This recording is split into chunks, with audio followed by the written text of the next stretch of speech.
Your calendar is a mirror of your productivity. And I'm not sure what your calendar looks like at the moment. Maybe it's nice and neat. Maybe it is absolutely chaotic and unstructured and unplanned.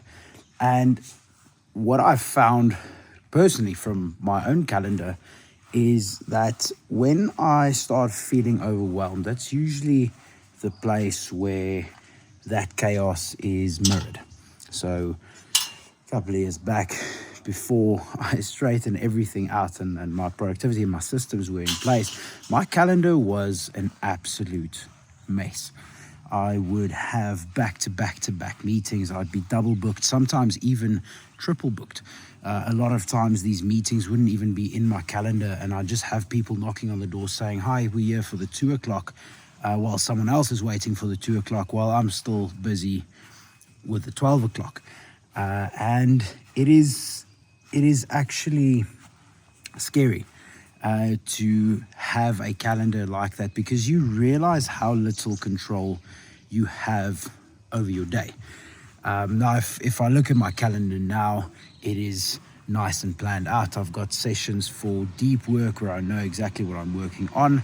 I've got my weekly meetings, I've got my monthly meetings, my quarterly meetings, all pre-planned for the year, pre-booked, and I have agenda points for them, and I know what I want to discuss. I know who's going to be part of those meetings, and I know what we need the outcomes to be.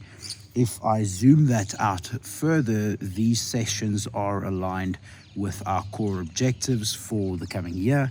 They also align certain outcomes, and we've got metrics in place to make sure we are on track, and if we're not, how we get back on track. But you need to get to a point where your calendar conveys your priorities.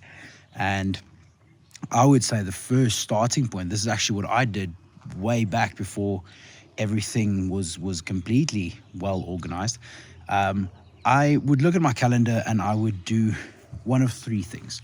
I would either delay certain events. So I would, if a meeting is proposed for Monday morning at 9, I would move that to Thursday 3 o'clock, because that suits me better. You can delay an activity. You can delete an activity, which means completely removing it from your calendar in its entirety. So if there's a session that you do not see the purpose of, just delete it. It's a scary thing to do, especially the first time, because there's this whole thing around canceling meetings. But what you realize is many a time it's not the end of the world. And if it is something really important, that person will get back to you, asking you when you can attend a session, and then inevitably you've achieved the same outcome as you would have by just delaying it. And then what you can do from there, the third option you have for these activities in your calendar, is you can actually delegate them. So let's say it is something that is important. It's just not that important to you, or it's important enough. It's not important enough for you to be spending your time on it. Then you would actually delegate that meeting or that activity to someone on your team.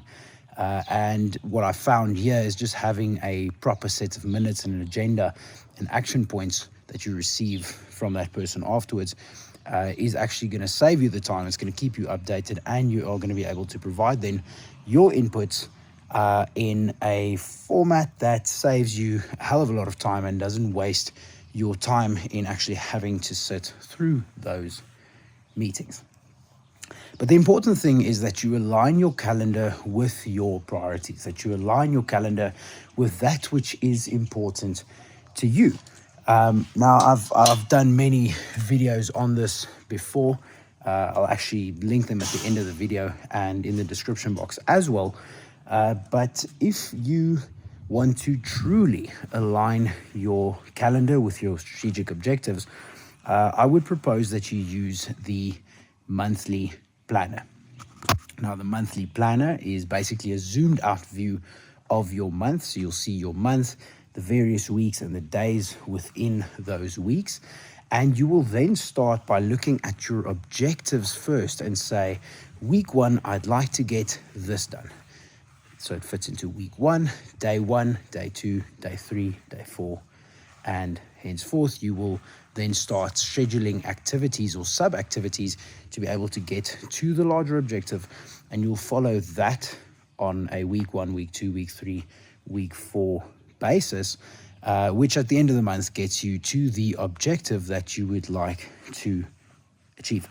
I found this works really well, especially like in the last week of a month. I'll start scheduling the month ahead. And just simply the fact that I start by what is important to me and then fitting in what is required by everyone else, it allows me to sort of be more proactive on the delay, delegate, delete thing. And it also allows me to make sure that my weeks are focused around what I feel is important. I'm able to best manage my energy and my output according to that as well. So I don't overschedule myself, I don't overcommit myself. And essentially my diary, my calendar is filled already to a large extent. So if someone phones me for a meeting or someone wants us to work on something or discuss something, the first thing I'd do is I'd open up my calendar again and I'd say, listen, that's fantastic. This is something we definitely need to discuss. I'm available next week, Thursday after 3 o'clock. How does that suit your time? Can we schedule up? If not, anytime on that coming Friday after 12.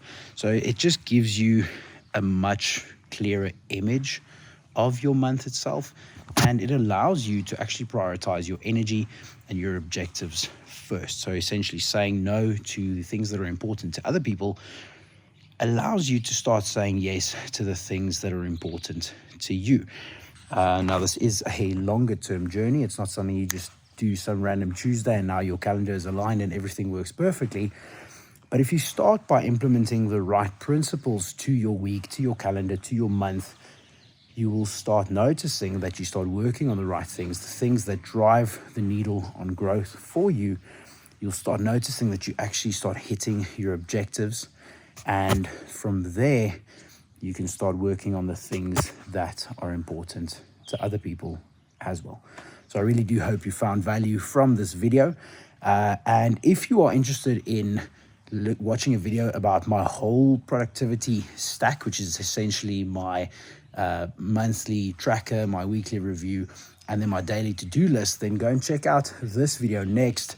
And that actually gives you a very powerful productivity trio to accomplish your goals and objectives. It allows you to unlock time freedom, and in the process, you are able to do more of the things you love. You're able to spend more time with the people most important to you, and you can actually free your time so that you can reinvest that back into the business, into the strategy, and to just achieving your goals and growing as a human being, growing as a business, and just raising and elevating your entire life to that next level. I'll see you guys in the next video. Cheers.